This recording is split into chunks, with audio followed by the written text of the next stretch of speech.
Scariest things that happened to me while babysitting. Story time. On October 28th of 2003, I was 17 and I was hired by this couple to babysit their 5-year-old daughter named Carrie while they went to a Halloween party. Carrie was 5 going on 45. She wouldn't stay up late, hated candy, and didn't like to play with toys, but she loved shoes, makeup, and herbal tea. Later that night, we're just sitting there watching TV and chilling. We start hearing this scratching and scuffling noise up in the attic. And I say, do y'all have a problem with animals? And she's like, I don't know. I mean, she's a little kid. She probably wouldn't know. But I was thinking it was squirrels or raccoons up there because we had a problem with that at our house. We ended up dozing off, and when I woke up again, it was like 11, and her parents were late. They should already been home. And I hear this walking around sound. I'm like, okay, that's starting to get scary a little bit. So I got to get the phone, and the damn phone's not working. There's no dial tone. Now, that wasn't weird for our area because we stayed out in the damn boonies. So anytime we had a storm or the wind blew hard enough, the lines would go out. As time goes by, this noise turns from a scratching to scuffling to stepping to almost stomping, and it's getting louder. And in my teenage brain, I'm thinking, that's a fat-ass squirrel. Like, that's a big-ass raccoon up there flopping around or something. And I say, what is that noise? And Carrie says, oh, that's Bogey. I said, who is Bogey? She said, that's the bogeyman. I said, oh, you mean the boogeyman? She said, no, that's the bogeyman. I said, is he mean? She said, yes, sometimes he makes those noises to scare me. This wasn't the first time I had a child tell me about the bowman, the bogeyman, or the boogeyman, because half time they can't say it right, so I assume she's talking about the boogeyman. But then she said, the bowman touched me in a bad place. He hurt me. He lives in the attic. And I said, what? And her parents still aren't home, and I'm starting to freak out because the phone lines are still out. So we're sitting on the couch watching TV when Carrie looks over at the window beside the front door and says, look, there's Bogey. There's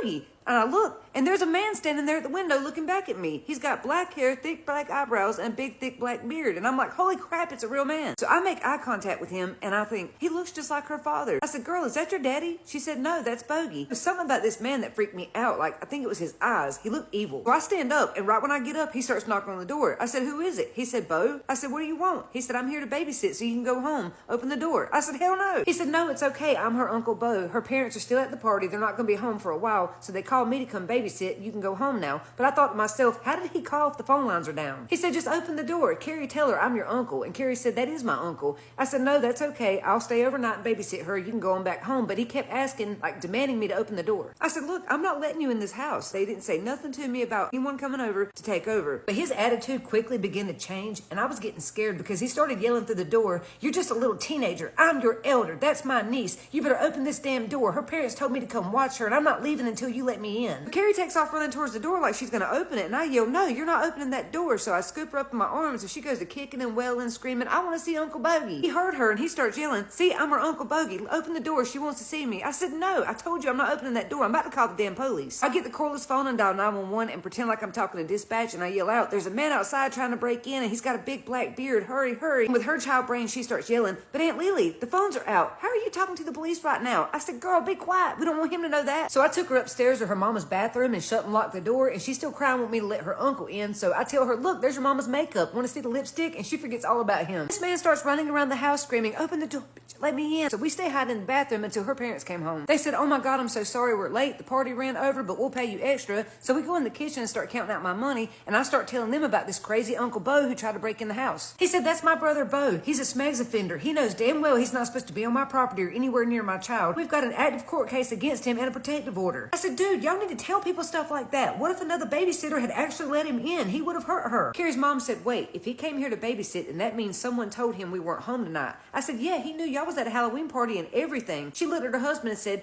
your mama. I said, that man is dangerous. How is he not in jail? He said, we've had him arrested 3 times, but my mom keeps bailing him out. She's his biggest enabler. So a year prior, Bo was caught essaying kids at the grandma's house, and grandma told everyone that she went no contact and kept him out, but that was a lie. She still had him living there and left him alone with the kids. So when the parents wouldn't let her babysit Carrie anymore, she got angry, and when she found out they were gone, she sent Bo over to get Carrie from me, knowing I was alone. And I told them about the scratching and banging up in the attic, and Carrie's mama said that she heard the same sound a couple weeks prior but didn't find anything. I think he was already hiding in the attic before her parents left, and he started making scary sounds, so when he came up to the front door saying he was the uncle, I'd be ready to go and just hand her over, but it didn't work, and he got pissed. So I told y'all that they had an open court case where he had essayed Carrie. Well, later in court, he confessed that he was obsessed with her, that he was destined to be her husband, and he wanted to be be her first. Talking about his 6-year-old niece now. So Carrie's mama warned him in front of the judge that if he came back around Carrie, she would unalive him. Well, honey, she wasn't playing, because like 2 years later, Bo broke into their new house and was hiding out in the attic, and when Carrie's mom finally found him, she unalived his ass on the spot. And I'm glad he's gone, because when I looked in that man's eyes, I saw something evil. It was like I was staring at a demon. His eyes freaked me out, man. Predators are typically a lot closer to home than you think, so you better keep your damn eyes open, and when your child tells you something, you better believe them. Y'all, it's almost Halloween. Get ready for more scary stories.